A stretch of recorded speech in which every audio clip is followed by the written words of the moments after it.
त्यसर्थमा आज हामी कार्यक्रम सीधा संवाद लिएर आएका छौं र म हुँ ज्ञानेन्द्र चौधरी। यहाँहरूलाई सम्पूर्णलाई रेडियो सुनेर बस्नुभएका सम्पूर्ण रेडियो श्रोता प्रेमीहरूलाई नमस्कार टक्राउन चाहन्छु। र आज यो पहिलो एपिसोडमा हामी सपही क्याम्पस सभाका अध्यक्ष, त्यसैगरी श्री अनुप दिप्नी माध्यमिक विद्यालयका पूर्व प्राचार्य र नेकपा एमाले राष्ट्रिय प्रतिनिधि परिषदका सदस्य उहाँलाई र मेरो आदरणीय गुरु पनि हुनुहुन्छ, उहाँलाई आज हामी कार्यक्रम सीधा संवादमा निम्ति गरेका छौं र उहाँ हाम्रो समक्ष आइपुग्नु भएको छ र उहाँलाई अब हामी कार्यक्रममा स्वागत गर्नेतर्फ लाग्छौं। सर, यहाँलाई कार्यक्रममा स्वागत छ। धन्यवाद भाइ ज्ञानेन्द्र चौधरीज्यू। सर्वप्रथम त रेडियो कोलेबीले दुई वर्ष परीक्षण काल सम्पन्न गरी जब तेस्रो कार्यकालमा प्रवेश गरेकोमा जब सर्वप्रथम रेडियो कोलेबीलाई हार्दिक शुभकामना र उत्तरोत्तर प्रगतिको कामना गर्दै छु। धन्यवाद। र यो कार्यक्रमको पहिलो चाहिँ एपिसोडमा मलाई जब यहाँ बोलाएर जब छोटो समयमा जानकारी दिएर मलाई प्रथम पल्ट जब जुन एउटा बोल्ने र संवाद गर्ने अवसर दिनुभएकोमा हार्दिक शुभकामना र हार्दिक बधाई दिन चाहन्छु। धन्यवाद छ सर यहाँलाई। र पक्कै पनि यो अवस्थामा मलाई पुर्याउनको लागि तपाईले जुन मलाई शिक्षा दिएर त्यो ज्ञान दिएर अगाडि बढाउनु भएको छ त्यसलाई पक्कै पनि मैले मनन गरेर र मेरो यो पहिलो एपिसोड म आफ्नै आदरणीय गुरुबाट सुरु नगरौँ भन्ने मलाई पनि मनमा लागेको थियो। त्यसले गर्दा आज तपाईले जुन भन्नुभयो आज हाम्रो परीक्षण काल हुन त हामीले 2 वर्ष पहिला यही आजकै 30 गतेका दिन हामीले रातिसम्म काम गरेर भए पनि हामीले परीक्षण काललाई सुरु गरेका थियौं र आजसम्म यो अवस्थामा आइपुग्दा धेरैले मूल्याङ्कन पनि गरिरहेको अवस्था छ र अब हामी विषयवस्तुतर्फ हामी अब केन्द्रित हुन गइरहेका छौं। र पहिलो मैले सरलाई चाहिँ के भन्न चाहे कि अहिलेको जुन यो शिक्षा प्रणाली चलिरहेको छ र तपाईले हामीलाई पढाइरहँदा त्यतिखेरको अवस्था कस्तो थियो र अहिलेको अवस्थामा के कस्तो परिवर्तन आएको छ, त्यो शिक्षा प्रणालीमा के तपाईले देख्नु भएको छ सर? सर्वप्रथम त म एउटा पूर्व प्राचार्यको हैसियतले, पूर्व प्रधानाध्यापकको हैसियतले र पूर्व जब एउटा शिक्षण पेसाको जब एउटा एकदमै कर्तव्यनिष्ठ जब शिक्षकको हैसियतले मैले जब जुन शिक्षामा चाहिँ लामो अवधिसम्म जब शिक्षाको ज्ञान सम्बन्धी र सिङ्गो जब अभिभावक विद्यार्थी र त्यसपछि जब जनप्रतिनिधि लगायत सिङ्गो चाहिँ राज्यको संरचनालाई मैले जुन कुरा जब पहिले बुझेको चाहिँ थिएँ त्यही बुझाएअनुसार मैले उत्तर दिने प्रयास गर्दै चाहिँ छु। अब सर्वप्रथम के छ भने अब अहिलेको जुन एउटा प्रणाली चाहिँ छ निश्चित रूपमा जब संसारको जब बदलिलो अवस्थामा जुन जस्तो खालको जनशक्तिको जब नेपालमा आवश्यकता जब हुनुपर्ने जब हो र जसरी चाहिँ शिक्षा एउटा जब जुन ढङ्गबाट चाहिँ हुनुपर्ने हो त्यो जब ढङ्गबाट जब त्यो अगाडि नबढिकन त्यो विकास नगरिकन अहिले के छ भने अहिले शिक्षा व्यापारीकरण भएको चाहिँ छ, शिक्षा निजीकरण गरिएको चाहिँ छ र शिक्षालाई एउटा के छ भने अब निजीकरणको कारणले गर्दा चाहिँ अब सिङ्गो के छ समाज, सिङ्गो जब देश नै के छ भने अब विकराल अवस्थामा पुगेको चाहिँ छ। तपाईले चाहिँ हेर्दै गर्नुहुन्छ भने अहिले के छ भने अहिले त राष्ट्रिय स्तरमा नै के छ त अब हिजै मात्र लगभग चाहिँ 150 शिक्षकहरू जब यो शिक्षा प्रणालीको सम्बन्धमा शिक्षाको सुधारको सम्बन्धमा शिक्षाको जब विकासको सम्बन्धमा जुन एउटा जब माग राखेर सरकारसँग प्रस्तुत चाहिँ गरेका चाहिँ छन् त्यसलाई जब ध्यान नदिकन हिजै मात्र लगभग 150 शिक्षकहरूलाई चाहिँ गिरफ्तारी गरिएको चाहिँ छ। शिक्षण महासङ्घका जब शिक्षकहरूलाई जब प्रताडित गरिएका चाहिँ छन् र सिङ्गो के छ भने शिक्षा प्रणाली जुन अस्तव्यस्त भएको चाहिँ छन्।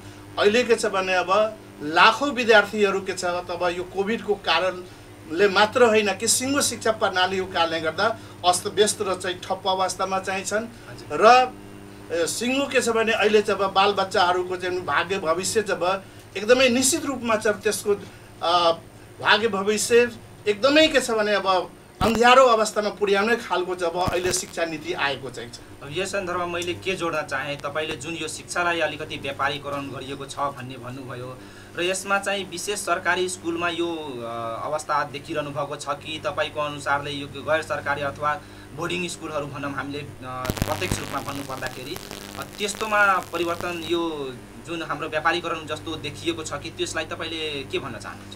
अब निश्चित रूपमा के छ भने अब सरकारकै जब नीतिको कारणले गर्दा राज्यकै नीतिको कारणले गर्दा विगत 2028 सालमा शिक्षाको जब नीतिमा जुन ढङ्गको नीति ल्याइयो त्यो नीतिलाई त्यो ऐनलाई अहिलेसम्म जब परिवर्तन गर्न चाहिँ सकेको चाहिँ छैनन् र अब मनमानी तरिकाबाट शिक्षा मन्त्रीहरूले क्याबिनेटमा जब निर्णय गरेर जब आफू खुसीका के छ भने अब विद्यालयहरूलाई जब के अरे निजीकरण गर्ने त्यसपछि जब त्यो सामुदायिक विद्यालयहरूलाई चाहिँ पङ्गु बनाउने र सामुदायिक विद्यालयहरूलाई जब विभिन्न किसिमका स्रोत साधन र जनशक्तिको जब अभावलाई जब के अरे क्षतिपूर्ति चाहिँ नगर्ने यावत कारणले गर्दा के छ भने अहिले चाहिँ वास्तवमा के छ तब मैले जब खास गरेर जब निजी विद्यालयले दोष दिन चाहिँ चाहन्न त्यो नीतिको कारणले गर्दा नै शिक्षा नीति नै खराब भएको कारणले गर्दा देशको जब यो आम सर्वसाधारण जनता आम जब एउटा जब श्रमजीवी जनताका छोराछोरीहरू जब त्यो शिक्षाबाट चाहिँ वञ्चित अहिले पनि भइराखेको चाहिँ छ। त्यस कारणले गर्दा अब त्यो निजी विद्यालयको जुन एउटा शिक्षाको जब एउटा मूल्य चाहिँ छ, शिक्षाको एउटा चाहिँ पद्धति चाहिँ छ र त्यहाँ पहुँच चाहिँ छ, के अरे पद्धति र पहुँचबाट वञ्चित भइराखेको कारणले गर्दा यो निजीकरणको प्रथालाई जब निश्चित रूपमा चाहिँ के छ भने क्रमिक रूपमा चाहिँ निमित्यान पार्नुपर्छ भन्ने मेरो चाहिँ उद्देश्य रहेको चाहिँ।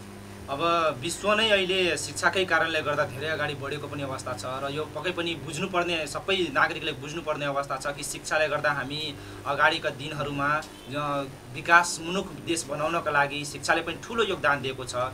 त्यो शिक्षाले दिइरहँदा अहिलेको अवस्थामा जुन हाम्रो टेक्निकलहरूको अथवा टेक्नोलोजीहरूको प्रयोगले गरेर अगाडि जुन बढिरहेको छ त्यो शिक्षा चाहिँ तपाईले यो परिप्रेक्ष्यमा यो ठाउँमा हेर्दाखेरि टेक्नोलोजीको कति विकास भएको छ, टेक्नोलोजीको कति आवश्यकता छ र यसलाई अझै बढावा दिनका लागि के कहाँसम्म कदम चाल्नुहुन्छ र तपाईले आफ्नो ठाउँबाट तपाईले सल्लाह सुझाव दिनु पर्दाखेरि के भन्न चाहनुहुन्छ यसमा?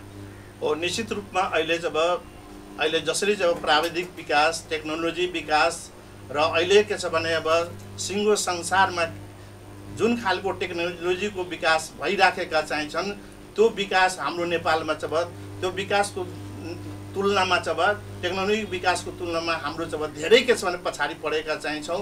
त्यसको कारणले गर्दा जब आज टेक्नोलोजीले के छ भने अब आज विभिन्न खालका भर्चुअल क्लासको चाहिँ अति आवश्यक भएको चाहिँ छ। त्यो जब लगभग 90% खालका जब विद्यार्थीहरूले जब त्यो भर्चुअलबाट जब अध्ययन अध्यापन गर्ने खालका जब क्षमता, त्यसपछि जनशक्ति र कला र कौशल नभएको कारणले गर्दा त्यसबाट वञ्चित भइराखेका चाहिँ छन्। त्यसैले के छ भने बिना के छ भने अहिलेको संसारमा जब बिना टेक्नोलोजीको बिना के छ भने अब प्राविधिक ज्ञानको जब अहिले त के छ भने पहिले जब के हुन्थ्यो भने घाँस बाँस कपासको अति आवश्यक थियो भने त्यसको साथसाथै अहिले के छ भने अब मान्छेको चाहिँ अपरिहार्य अवस्था जब टेक्नोलोजी भइसकेको छ। टेक्नोलोजी बिना के छ भने कुनै पनि के छ भने अब शैक्षिक संस्थादेखि लिएर यावत के छ भने अब सङ्घ संस्था लगायत अन्य खालका संरचनाहरूको विकास गर्न चाहिँ सक्दैनन् र त्यसपछि के छ भने दुनियाँको चाहिँ प्रतिस्पर्धामा हामीले जब आफ्नो के छ भने जनशक्तिलाई त्यो ठाउँसम्म पुर्याउन जब नसक्ने भएको कारणले गर्दा यो अहिलेको जब अपरिहार्य अवस्था हो। यसलाई जब नेपाल सरकार लगायत जब स्थानीय निकायले पनि बढी ध्यान दिनुपर्छ भने मेरो भनाइ रहेको चाहिँ छ। र भर्खर जब अब भाइले चाहिँ जुन कुरा जब सोध्नु भएको चाहिँ छ त्यो के छ भने निश्चित रूपमा चाहिँ एउटा अपरिहार्यता चाहिँ छ, अनिवार्यता चाहिँ छ।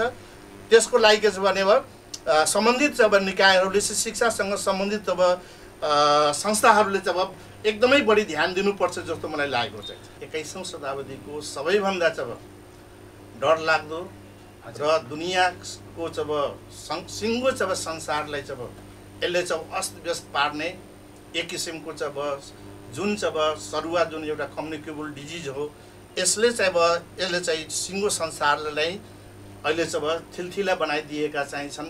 त्यस अन्तर्गत जब नेपाल पनि चुकेका चाहिँ छैनन्। नेपाल पनि त्यसमा त्यो अवस्थामा जब हामी पनि के छ भने त्यो रोगबाट जब धेरै के छ भने वञ्चित हुन सकेका चाहिँ छैनौँ। जब हामी वञ्चित चाहिँ छौँ जब तर पनि के छ भने अब यो नयाँ किसिमको रोग भएको कारणले गर्दा नेपाली जनताहरूले चाहिँ धेरै जब सचेत जनताहरूले यो सम्बन्धको बारेमा जब धेरै कुरा बुझिसकेका चाहिँ छन् र त्यस अनुसार के छ भने सामान्य खालका नियमहरू पालन गरिराखेका छन्।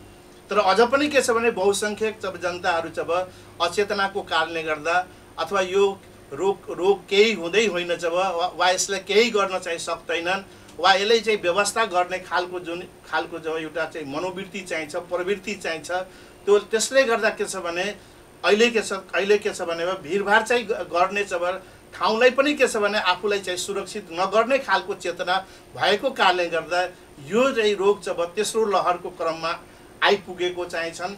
र अहिले पनि जब हिजै मैले तथ्याङ्क प्राप्त अनुसार हिजो जब 30 जना जति जब डेथ भइसकेको चाहिन्छ र त्यसपछि अब तपाईले भर्खर भन्नुभएको तथ्याङ्क जब त्यो जब मौजुदा अवस्थामा चाहिँ छँदै चाहिन्छन्। अहिले के छ भने अहिलेको जब सरकारले जब अहिलेको सरकारले विगतको सरकारले जब यो रोगको सम्बन्धमा जसरी के छ भने अब प्रयासरत चाहिन्छन् जब त्यस प्रयासरतमा अझ चाहिँ थप खालका के छ भने प्रयास गर्नुपर्छ भने मेरो चाहिँ भनाइरहेको चाहिन्छ।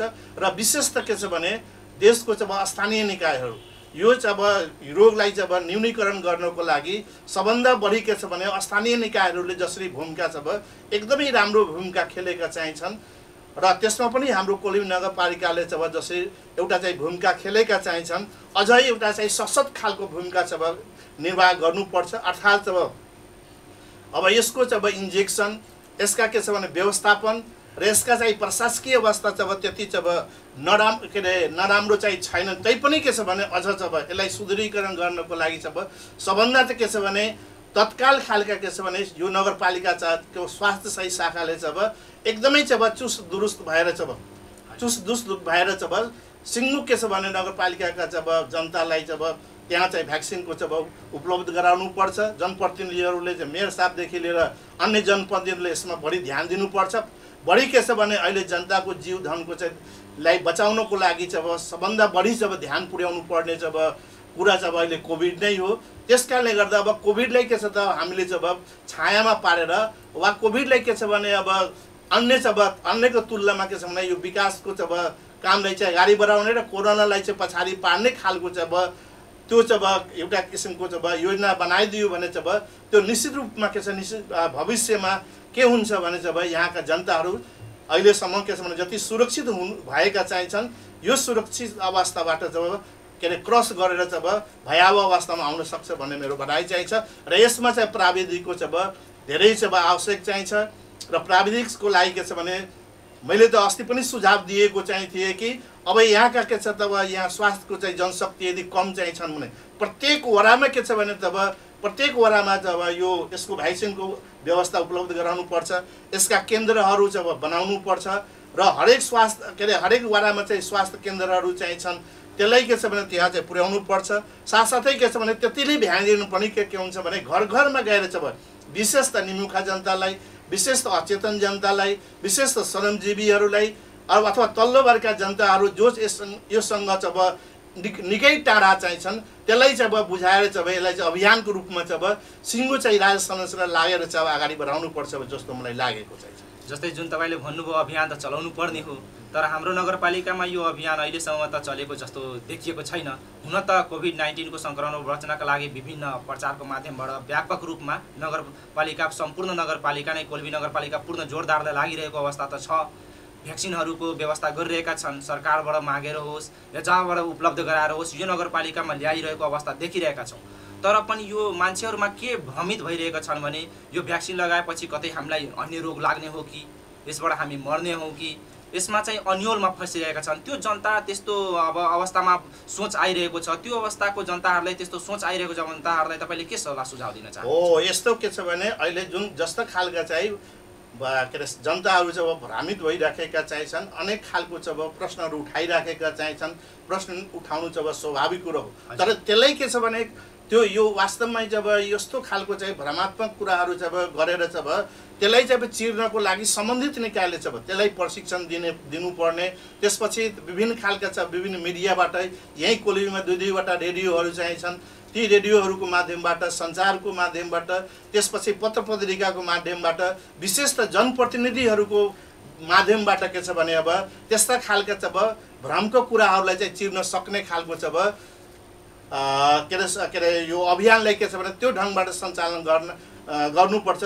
तर चाहिँ अब भाइले भनेको चाहिँ ठिकै हो। जसरी जुन अभियानको रूपमा चाहिँ अब नगरपालिकालाई वडा कार्यालयहरू जसरी चाहिँ अब र विशेष त के छ भने स्वास्थ्य संस्थाले जब जसरी एउटा अभियानको रूपमा चाहिँ यसलाई लैजानु पर्ने चाहिँ थियो त्यो हुन सकेको चाहिँ छैन। एउटा दुर्भाग्यपूर्ण चाहिँ अवस्था हो।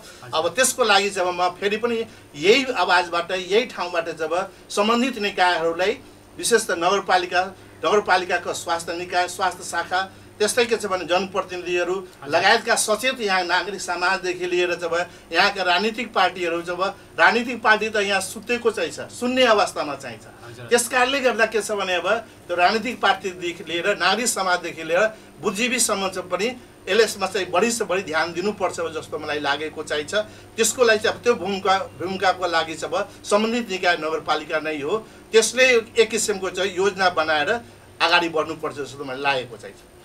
अब हुन त कोभिड-19 आफ्नो ठाउँमा धेरै नै तहस नहस गरिरहेको छ। यो विश्व नै योबाट पछुतो पर्न सकेको छैन। सबै देशलाई यसले तहस नहस पारिरहेको यो अवस्था छ र हामीले धेरै यो अवस्थामा पनि अगाडि बढ्नको लागि जुन तपाईले जुन कुराहरू भन्नुभयो पक्कै पनि भ्याक्सिन लगाएपछि मान्छेलाई यसबाट बचाउनको लागि हो यानी कि मार्नको लागि होइन भन्ने जुन अभियान चलेको छ र त्यस अर्थमा अब रहिरहँदा यो कोभिड-19 को संक्रमण रहिरहँदा यहाँको अलिकति यो कोल्बी नगरपालिकाको राजनीतिक माहौल के कस्तो छ देशको अवस्था के कस्तो छ त्यसको विषयमा अलिकति तपाईले खुलाएर भनिदिनको लागि म अनुरोध गर्न चाहन्छु।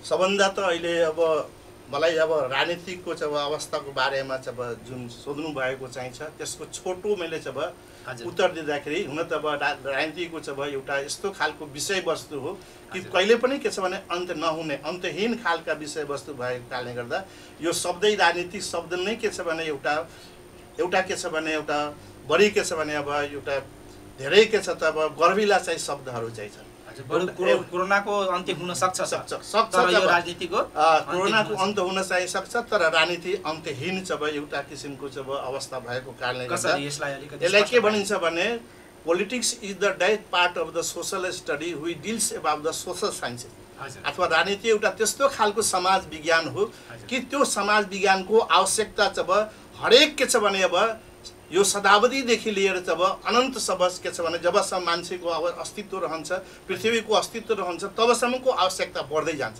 त्यसकारणले गर्दा यो सामाजिक विज्ञान भएकोलाई जब त्यो राजनीतिको सिस्टमले जब त्यसतर्फ चाहिँ अगाडि चाहिँ बढिराखेका चाहिन्छन्। अहिले जब खास गरी युरोपियन देशहरू त्यत्रो चाहिँ के छ भने अहिले चाहिँ डेभलपमेन्टको पिक अवस्थामा भए पनि त्यहाँ पनि जनताहरू असन्तोष चाहिँ छन्। त्यस्तै के छ भने असन्तोष जन्मनु चाहिँ राम्रो चाहिँ होइन भने चाहिँ हामीले चाहिँ त्यसलाई चाहिँ नकार्नु हुँदैन। आवश्यकताको अनुसार के हुन्छ भने हाम्रो चाहिँ आवश्यकताको जन्म हुन्छ आवश्यकताको जन्म हुने बित्तिकै के हुन्छ भने राजनीतिक त्यस अनुसारको चल्ने गर्छन्। तैपनि के छ भने अब नेपालको संक्षिप्त राजनीति भन्ने हो भने यसले तत्काल चाहिँ देशको चाहिँ राजनीति भन्दाखेरि के छ भने अब अहिले चाहिँ अदालतमा चाहिँ राजनीति गइसकेको छ। भर्खर भाइले जब सुन्नु भएको र जब नेकपा एमालेको जब लगभग 2/3 सरकार जब अहिले गठबन्धनमा परिणत भइसकेको चाहिँ छन्। अर्थात् के छ भने अहिले कसको कमजोरीले अब कसको कमजोरी भएको छ भन्ने कुराको लागि एउटा लामो फेरिज चाहिँ छ। अहिले यस्तो छोटो समयमा धेरै कुराहरू बताउन सकिँदैन तर के छ भने मैले यति मात्र भन्न सक्छु विद्वान के छ भने कोही साथीहरू जब सुन्नु भएको चाहिँ छ भने आदरणीय राजनीतिज्ञहरू सुन्नु भएको चाहिँ छ भने अहिले कस्तो भइदिएको छ भने सम्पूर्ण कोल्बी नगरपालिका आसपास लगायत धेरै ठाउँमा यो मिडियाको मार्फतबाट देश विदेशमा सबैले सुनिरहेका छन् सर। त्यसकारणले गर्दा के छ भने अहिलेको अवस्था चाहिँ भन्ने हो भने चाहिँ साँच्चै अवस्था भन्ने के हो भने अहिले चाहिँ हामीले सबैले के बुझ्नुपर्छ भने अदालत भनेको चाहिँ राजनीतिक लगायत चाहिँ धेरै कुराको चाहिँ अवस्था सुल्झाउने चाहिँ तर अहिले के छ भने अदालतले के छ भने अब राजनीतिक अवस्था बल्झाइदिएका चाहिँ त्यसैले जनताले न्याय कसरी पाउँछ अब बल्झाइदिएको कारणले गर्दा जब अहिले तपाईँ हेर्दै हुनुहुन्छ लगभग जब 1 महिना भइसकेको चाहिँ छ अहिले चाहिँ गठबन्धनको सरकारले चाहिँ नयाँ सरकार दिन सकेको चाहिँ छन् नयाँ मन्त्री बनाउन सकेको चाहिँ छन्। आफ्नै भूमिमा चाहिँ आफ्नै के छ भने भूमिमा चाहिँ ऊ के छ भने रुमली राखेको चाहिँ छ। त्यस कारणले गर्दा चाहिँ यो अवस्था ल्याउनुको जब मुख्य चाहिँ दोषी हामी पत्ता लगाउनु पर्छ। मुख्य चाहिँ दोषी चाहिँ के कारणले गर्दा त्यस्तो भएको हो त्यसको लागि विश्लेषण चाहिँ गर्नुपर्छ त्यसको लागि संश्लेषण गर्नुपर्छ। त्यसलाई के छ भने अब उचित खालका हामीले जब त्यो चाहिँ देशको के छ भने यसमा खास गरेर जब विद्वान अब राजनीतिक शास्त्र लिएर चाहिँ विद्वान मित्रहरूले र साथसाथै राजनीतिक दलका चाहिँ जिम्मेवार नेताहरूले यसलाई चाहिँ राम्रो खालको विश्लेषण गर्नुपर्छ। नत्र भने के छ भने अहिले फेरि पनि के छ भने हामीले चाहिँ आजभन्दा के छ भने जुन 4 वर्ष 5 वर्ष अगाडिको जुन एउटा चाहिँ राजनीतिक चाहिँ अलमलमा थियो त्यो फेरि पनि त्यही अलमलमा हामी प्रवेश गरिसकेका चाहिन्छौँ, अन्यलमा प्रवेश गरिसकेका चाहिन्छौँ। जनता चाहिँ किम कर्तव्य विमूढ भइसकेका चाहिन्छन्, नेताहरू चाहिँ किम कर्तव्य विमूढ भइसकेका चाहिन्छन्। त्यसो भएको कारणले यसलाई सुल्झाउनको लागि के छ भने अब हामी सबैको के छ भने नागरिक समाजदेखि लिएर मिडियादेखि लिएर अन्य के छ भने अब विभिन्न खालका अब राजनीतिक दलहरूले यसलाई चाहिँ अब गहन तरिकाबाट एउटा वैचारिक शून्यता चाहिन्छ। अहिले चाहिँ विचारलाई चाहिँ अचार बनाइएको चाहिन्छ र अहिले के छ भने एक किसिमको जब बाँदरको जस्तो जब जुन एउटा किसिमको घाउ भएको चाहिन्छ, बाँदरले के गर्छ भने आफ्नो घाउलाई चाहिँ निको गर्न सही सक्दैन, उसले चाहिँ कोट्याइ के हुन्छ भने आफै मर्छन्। त्यस कारणले गर्दा अहिलेको राजनीतिक दलहरूको अवस्था कस्तो छ भइसकेको चाहिन्छ भने अब चाहिँ यहाँ चाहिँ विद्वान राजनीतिक शास्त्रीहरू के छ भने अब अहिले कस्तो भइसकेको चाहिन्छ भने कुकुरको घाउ जस्तो भइसक्यो। कुकुरको घाउ के हुन्छ भने चाट्दा चाहिँ ठिक पारिहाल्छन्, तर चाहिँ बाँदरको घाउ भइसकेपछि पुर्याउँदै मरिहाल्छ। त त्यस्तै के छ भने अहिले राजनीतिक अवस्था भएको चाहिन्छ। त्यस कारणले गर्दा यसलाई के छ तब यो भुमरीबाट निकाल्नको लागि फेरि राजनीतिक दल नै के छ भने आवश्यक चाहिन्छ। त्यो राजनीतिक दलहरूले के छ भने सबभन्दा त पहिले के छ भने आफ्नो जब वैचारिक जब दृष्टिकोण, त्यसपछि जब राजनीतिक दृष्टिकोण, अनि त्यसपछि नीति, त्यसपछि विभिन्न खालका अहिले जब विचार सुन्ने खालका जब राजनीति जब शून्यताको अगाडितर्फ बढिराखेका चाहिन्छन्। पुनः के छ भने त्यो लिगमा चाहिँ फर्काउनु पर्छ। आफ्नो के छ भने दर्शन अनुसार चाहिँ त्यस अनुसारको चाहिँ जनतालाई चाहिँ त्यस अनुसारको शिक्षण चाहिँ प्रविधि चाहिँ सिकाएर बल्ल के छ भने राजनीतिक अवस्था सुल्झाउन चाहिँ सक्छु भने मेरो दृष्टिकोण रहेको छ। तर देशलाई त विकास चाहिएको छ।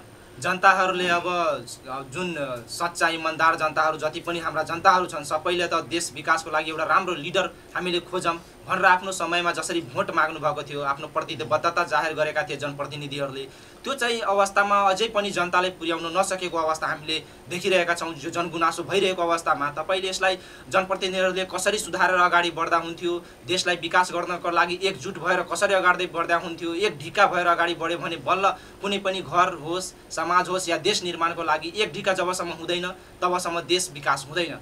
तर जनप्रतिनिधिहरूलाई सोझा सिधा जनताहरूले भोट त दिए, अगाडि बढाए, आफ्ना लिडर चुने, तर अहिले आएर यो राजनीतिकरणले गर्दा, यो कुर्सीको महामारी लडाइँले गर्दा यो कोभिड-19 भन्दा पनि ठुलो घाउ भएको छ। सर तपाईँले यसलाई कसरी हेर्नु भएको छ?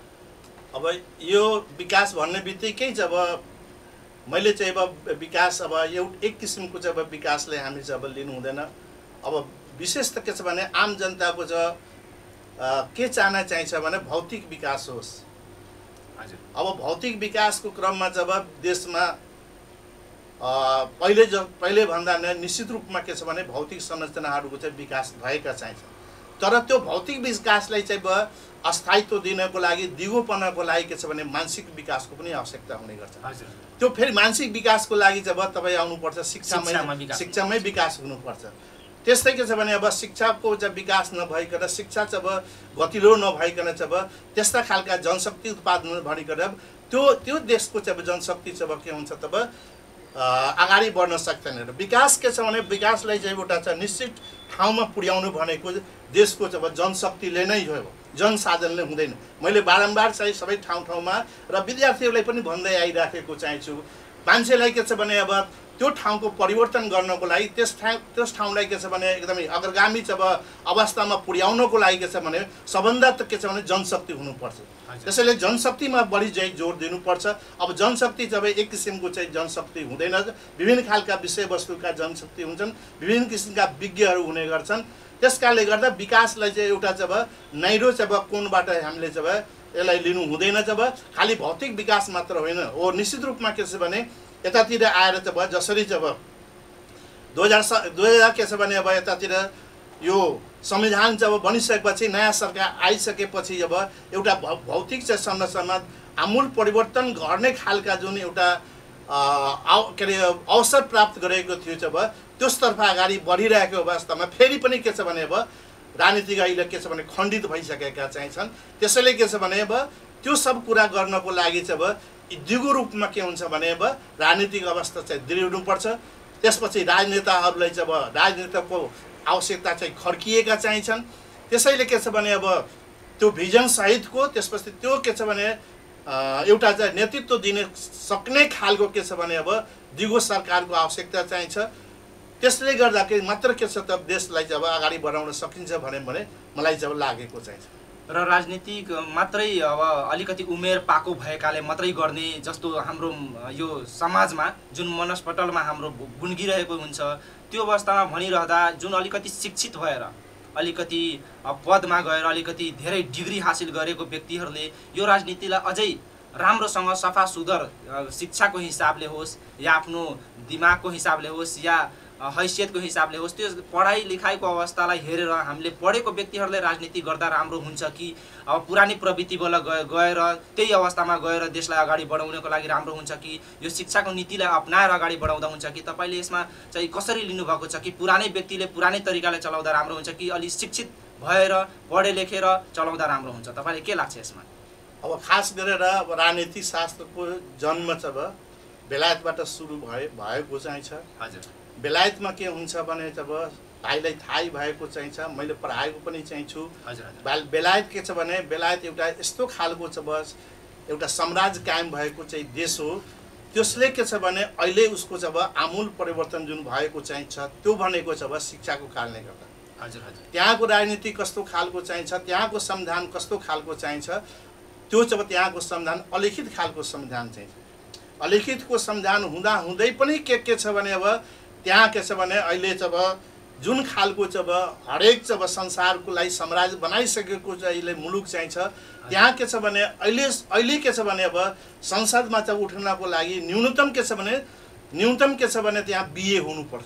अनि त्यो नीति नेपालमा त देखिएन। त्यो अब के छ भने त्यही त के छ भने अब यहाँ राम्रो कि नराम्रो? एकदमै राम्रो हो। त्यस्ता खालका के छ भने अब त्यो जनशक्ति मैले पहिले नै भनेको जनशक्ति नै के छ देशलाई चाहिँ परिवर्तन गर्न सकिन्छ। त्यस्तै खबर एउटै एकदम घग्रान विद्वानहरू के छ तब त्यतातर्फ चाहिँ राजनीतितर्फ लागेका हुन्छ। तर हाम्रो नेपालमा हाम्रो खास गरी अल्पविकसित देशहरूमा चाहिँ अब विद्वानहरू के छ भने अन्य के छ भने अवसरको चाहिँ ठाउँमा जाने गर्छन्, राजनीतिकबाट चाहिँ उनीहरू वञ्चित हुने गर्छन्। त्यस कारणले गर्दा चाहिँ अब राजनीतिकलाई एउटा चाहिँ दृष्टिकोण सहित अथवा एउटा चाहिँ अब भिजन सहित चाहिँ दिनको लागि चाहिँ अब एउटा चाहिँ पढे लेखेको वा बढी के छ भने अब जनशक्ति प्राप्त गरेको मानिसले नै गर्न सक्छन्। जब अहिले जब यही नै उदाहरण अहिले ल्याउँ, जब अहिले जब नेपालका चाहिँ यो नगरपालिका अथवा स्थानीय निकायहरूमा जहाँका के छ भने मेयर, जहाँका के छ भने उपमेयर, जहाँका जनप्रतिनिधिहरू के छ भने अलि पढे लेखा चाहिँ छन्, भिजन भएका चाहिँ छन्, अलि प्रशासनिक काममा व्यवस्थापकीय काममा जति अगाडि चाहिँ छन् त्यो नगरपालिका एकदमै के छ भने राम्रो खालका विकास गरेका चाहिँ छन्। त्यहाँको जब कायाकल्प नै भएको छ, त्यहाँ परिवर्तन नै भएका छन्, त्यहाँ आमूल परिवर्तन पनि कतिपय के छ नगरपालिकाहरू स्थानीयहरू भएका चाहिँ छन्। तर जहाँ के छ भने अब जहाँ दृष्टिकोण नभएका त्यस्तै जब के छ भने एउटा जब प्लानिङ गर्न नसक्ने, त्यस्तै के छ भने जनताको जब आवश्यकतालाई चाहिँ ध्यान चाहिँ दिन नसक्ने वा के छ भने आफ्नो नगरपालिका वा आफ्नो गाउँपालिका वा आफ्नो स्थानीय निकायको जब त्यहाँको के आवश्यकता चाहिन्छ त्यस्तो खालको भिजन बनाउन नसक्ने त्यस ठाउँको जब त्यस्ता खालका अगुवाहरूले जब कारणले गर्दा त्यहाँको सिङ्गो जनताहरू जब धेरै जब अहिले पनि पछाडि परिराखेका चाहिँ। अब विकासकै कुरा गरिरहँदा अब हाम्रै छिमेकी मुलुकहरूलाई उदाहरण लिउँ, हुन त सबैभन्दा बढी विकासमा चाहिँ सिङ्गापुर अहिले एउटै सरकारले एउटै व्यक्तिले त्यो ठाउँको जनताहरूलाई टेवा पुर्याइरहेका छन्, त्यसैले जनताहरूले त्यही सरकारलाई खोजिरहेका छन्। तर हाम्रोमा चाहिँ छिटो पल्लो हटाउने कहिले कुर्सी तानातानको खेल चलिरहेको छ। अब इन्डियाकै कुरा लिउँ, इन्डियामै कम्तीमा 5 वर्षको लागि अब जुन सरकार आए पनि 5 वर्ष चलाइरहेको छ। त्यस्तै गरी चाइनामा सी जिनपिङ हाम्रो त्यहाँको राष्ट्रपतिहरूले चलाइरहेको छन्। त्यो अवस्था विकासमुख देशमा परिवर्तन हुँदै गइरहेको छ, एउटा ठुलो राष्ट्र, एउटा शक्तिशाली राष्ट्र बन्नमा गइसकेको छ। त्यो अवस्थाले हाम्रै छिमेकी देशबाट हामीले केसमा सिकेका छौँ र हाम्रो यो 5 वर्षको लागि जुन 2/3 मतले पनि अगाडि बढेर सरकार के विषयमा ओलीको सरकारले चलाउन सकेन। यसमा चाहिँ अलि छोटो रूपमा तपाईँले यो सरकार 5 वर्षको लागि आएर जस्तै इन्डियामा 5 वर्षसम्म कन्टिन्युटी हुन्छ, तर यो देशमा हाम्रो देशमा किन भइरहेको छैन? त्यसलाई कसरी लिनुभएको छ? हो, भर्खर चाहिँ भाइले जब पहिले सिङ्गापुरको नाम लिनुभयो। हजुर हजुर। सिङ्गापुरको जब कायापलट गर्ने, सिङ्गापुरलाई एउटा एकदम गरिब मुलुकबाट विकास मुलुक भएको हो नि, हाम्रो देशभन्दा पनि गरिब थियो। अल्प विकसित मुलुकबाट एउटा विकास उन्मुख हुँदै अहिले विकसित मुलुकमा पुर्याउने त्यहाँको जब शासक भनेको जब ली कुवान यू। हजुर।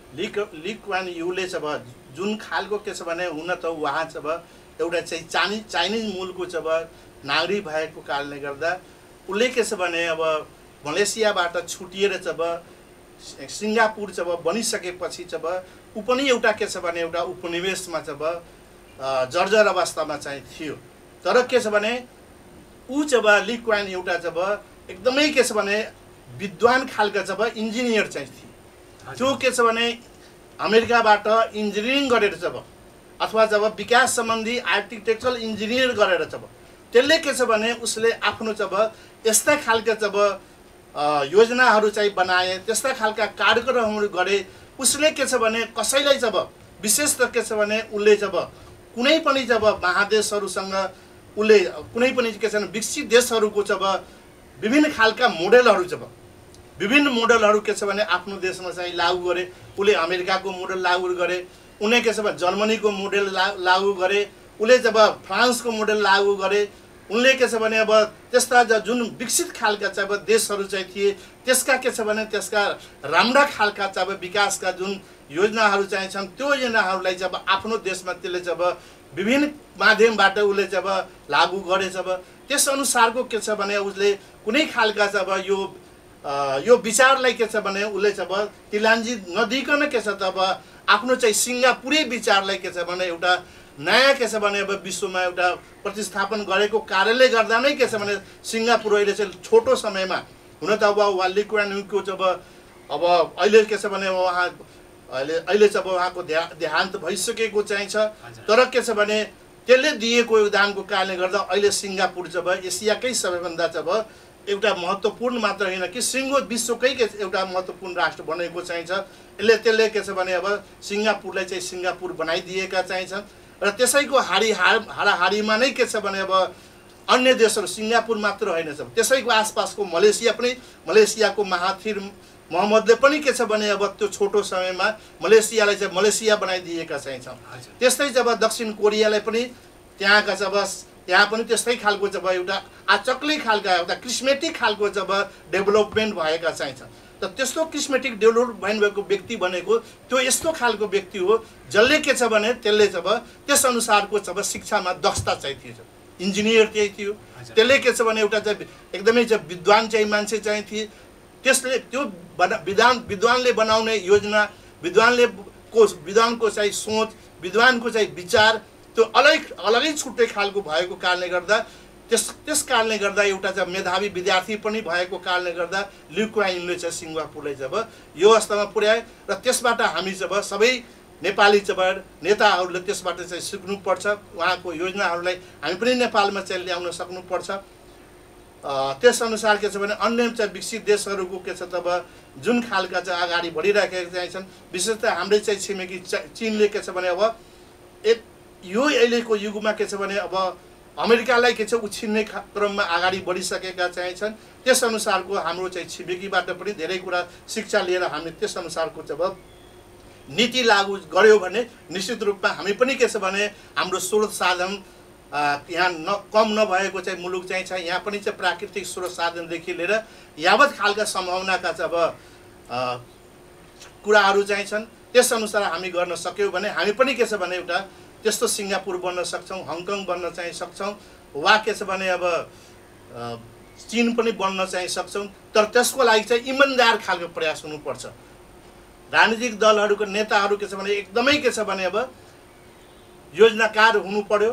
त्यसअनुसारको त्यो योजनालाई लागू गर्न चाहिँ सक्यो भने हामी पनि के छ भने त्यसतर्फ उन्मुख हुन चाहिँ सक्छौँ भनेर मलाई विश्वास लागेको चाहिँ। र यो शर्तमा अब त हामी लगभग कार्यक्रमको अन्त्यतिर पनि आइसकेका छौँ। विभिन्न यो कुराहरू गरिरहँदा शिक्षाले पनि पक्कै पनि राजनीतिमा शिक्षित व्यक्तिहरू गइदियो भने देशको विकासको लागि त्यसमा कुनै सङ्कोच हुँदैन। अगाडि बढ्नको लागि, देश अगाडि बढ्नको लागि शिक्षित व्यक्ति नै चाहिन्छ भन्ने जुन तपाईको भनाइ र हामीले वाद विवाद गरिरहँदा, हामीले कुराकानी गरिरहँदा त्यो चाहिँ जनताहरूले पक्कै पनि बुझेका होलान्। यो ठाउँका जनताहरूले पक्कै पनि त्यति अबुझ छैनन्, बुझ्दै गरेको अवस्था पनि छ।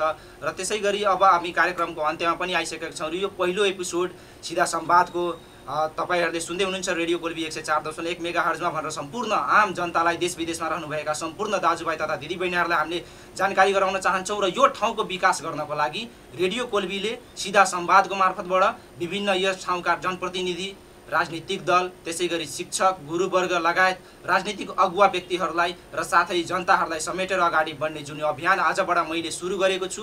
म ज्ञानेन्द्र चौधरी यो कार्यक्रमको प्रस्तोता र यो सिधा संवाद निरन्तर रहिरहनेछ र पक्कै पनि हप्ताको 2 दिन हामीले बुधबार र शनिबार ल्याउनेछौँ। र आज मैले जुन म आफ्नै आदरणीय गुरुबाट यो कार्यक्रमलाई सुरु गरेँ र रेडियो कोल्बीको शुभारम्भ पनि परीक्षण कालको आजैको दिनबाट हामीले रातिसम्म अहोरात्र खटेर भए पनि गरेका थियौँ। र यो ठाउँलाई परिवर्तन गर्नको लागि रेडियो कोल्बीले कसरी आफ्नो एजेन्डाहरू अगाडि बढाए राम्रो हुन्थ्यो भनेर छोटोमा संक्षिप्तमा तपाईँले आफ्नो सल्लाह सुझाव दिनको लागि म अनुरोध गर्न चाहन्छु। धन्यवाद। सुरुमै नै मैले भने कि यो परीक्षण कार्य सम्पन्न गरी जब दोस्रो कार्यकाल सम्पन्न गरी जब अहिले जुन यो रेडियो कोल्बीले जब जुन एक किसिमको जब यो सिधा संवाद कार्यक्रम चाहिँ सञ्चालन गरेको चाहिन्छ, म त के छ भने अब यो रेडियो कोल्बीलाई जब स्थापना गर्नको लागि जुन रूपमा जब मानसिक खालका र त्यसपछि जब एक किसिमका आत्मीय तरिकाबाट जसरी जब सहयोगको रूपमा जब मैले जब बाहिरबाट जब सहयोग गरेँ र त्यसको लागि के छ भने अब यो अहिले जब निश्चित रूपमा के छ भने मैले बीज रोपेको चाहिँ अहिले के छ भने रुख बन्दै चाहिन्छन्, परिपक्व चाहिँ हुँदै चाहिन्छ र अझ के छ भने अब राम्रो खालको जब यसको जब सम्भावनाहरू जब विकास होस् र यो एउटा संवाद कार्यक्रम अहिले जब लामो चाहिँ के अरे अब यो परीक्षण पछि जब जुन यो सुरुवात गरेको छ, निश्चित रूपमै के छ भने अब यो जब नगरपालिकाको यो ठाउँको लागि एक किसिमको जब निश्चित रूपमा के हुन्छ भने एक किसिमको त्यो टेवा दिने मलाई विश्वास लागेको चाहिन्छ। र त्यसैले के छ भने यहाँको विकासमा चाहिँ सुनमा चाहिँ सुगन्ध जब रेडियो नेपालले जब त्यो के अरे रेडियो कोल्बीले जब दिन चाहिँ सक्ने सम्भावना रहेको चाहिन्छ र भाइहरू पनि के छ भने बढी चाहिँ उत्साहित पनि चाहिन्छन्, बढी के छ भने अब के अरे बढी के छ भने मेहनती पनि मैले चाहिँ पाएको चाहिन्छु। र साथसाथै के छ भने अब यसले के छ भने सिङ्गु चाहिँ समाजलाई मैले सुरुमै उद्घाटन क्रममा नै मैले के भनेको चाहिँ थिएँ कि अब यहाँका चाहिँ सम्पूर्ण जब यहाँका जुन विभिन्न खालका जब अग्रज व्यक्तित्वहरू हुनुहुन्छ त्यो अग्रज व्यक्तित्वहरूलाई जब सबैलाई के छ भने सम्मान गर्ने गरी जब र साथसाथै चाहिँ यहाँ एउटा जब यो नगरपालिका अब एउटा सिटी उन्मुख नगरपालिका हुन गइराखेको कारणले गर्दा यहाँ उद्योगीदेखि लिएर सम्पूर्ण जब यहाँका जनतादेखि लिएर यावत के छ भने अब हाम्रा जनशक्ति जब भएका मान्छेहरूको जुन एउटा जब गम्भीर जब सूचनाको एउटा जब जसरी जब ढुकढुकी जब जुन बढेको चाहिन्छ, अझ यसलाई के छ भने आवश्यकतालाई चाहिँ यो रेडियोले चाहिँ अब बढाइदिनुपर्छ। र बिच मैले जब धेरै सुझाव पनि दिएको चाहिँ थियो जब र जस्तो खालको जसरी जब एउटा रेपिडली जब विकास गर्नुपर्ने जब छ, जसरी अब अन्य रेडियोहरूले जब अब जस्तै कि अहिले राष्ट्रिय जब रेडियोहरू जब जसरी अगाडि जब कभरेज गरेर चाहिँ सिङ्गो जब साना रेडियोहरूलाई को जब एउटा चाहिँ ठुलो माछाले सानो माछालाई खाए जस्तै के छ भने अब उजेलमा पारेका चाहिन्छन्। र यो कोल्बी रेडियोले पनि के छ भने एउटा त्यस्तो खालको जब इमेज लियोस् र त्यस अनुसारको के छ भने अब यसको विकास गरोस् र यसले के छ भने अब विभिन्न जब गुनासाहरू चाहिन्छन्, चेतनाका कुराहरू चाहिन्छन् र साथसाथै के छ भने यहाँ विकास निर्माणदेखि लिएर जनप्रतिनिधिहरूको जब के चाहिँ आवश्यकता छ र विशेष त के छ भने यहाँको श्रमजीवी जनताहरूको मनोभावलाई चाहिँ बुझेर जब विभिन्न खालका टीका टिप्पणी समेत गरेर जब एउटा स्वच्छ खालका स्वतन्त्र खालका र विवेकीय खालका जब अधिकार प्रयोग गरेर जब यो ठाउँको जब उन्नति र प्रगतिको लागि जब शुभकामना दिँदै म आफ्नो चाहिँ कुरा यही समाप्त गर्छु। धन्यवाद। हजुर, धन्यवाद दिन चाहन्छु मेरा आदरणीय गुरु केवल प्रसाद चौधरीज्यूलाई र उहाँले आफ्नो सान्दर्भिक कुराहरू राखेर आज हाम्रो सिधा संवादमा आउनुभयो, जुट्नुभयो। हामीलाई एकदमै खुसी लागेको छ र आजको यो पहिलो एपिसोड रेडियो कोल्बी 104.1 मेगाहर्जबाट जति पनि मेरा प्रिय श्रोताहरूले सुन्दै हुनुहुन्छ र साथसाथै देश विदेशमा रहेर जति पनि हामीलाई इन्टरनेटको माध्यमबाट सुनेर बस्नुहुने सम्पूर्ण श्रोता मित्रहरूलाई धेरै धेरै धन्यवाद दिन चाहन्छौँ र त्यसै गरी यो ठाउँलाई अथवा कुनै पनि ठाउँलाई, देशको कुनै पनि कुना कप्चालाई अगाडि बढाउनका लागि एउटा अहम भूमिका खेल्नुपर्छ। त्यो मिडियाले मात्रै खेलेर हुँदैन, आफूले पनि खेल्नुपर्छ। तपाईले जिताउनु भएको जनप्रतिनिधिहरूले के गर्दैछन् त्यसमा तपाईले पनि चासो लिनुपर्छ भन्ने हामीले बुझ्नुपर्छ, किनकि जनप्रतिनिधि भनेको जनताका सेवक हुन्। यानि कि जनताले बनाएर, जनताले भोट दिएर अगाडि बढाएका त्यो व्यक्तिहरू हुन् जसले जनतालाई सेवा गर्नको लागि जुन प्रतिबद्धता जाहेर गरेर अगाडि बढेका छन्। उहाँहरूलाई पनि हामीले जनताहरूले साथ दिएर अगाडि बढाउनको लागि भन्न चाहन्छौँ र त्यसै गरी देशलाई विकास चाहिएको छ। म सुरुमै पनि मैले भनेको थिएँ र देशलाई एउटा सच्चा लिडर चाहिएको छ र त्यसै गरी देशलाई जनताको साथ चाहिएको छ भन्दै आजको यो पहिलो एपिसोड सिधा संवादबाट म आजको कार्यक्रम प्रस्तुता ज्ञानेन्द्र चौधरी बिदा हुन चाहन्छु। हस्त सुन्दै गर्नुहोस् रेडियो कोल्बी 104.1 मेगाहर्ज। नमस्कार।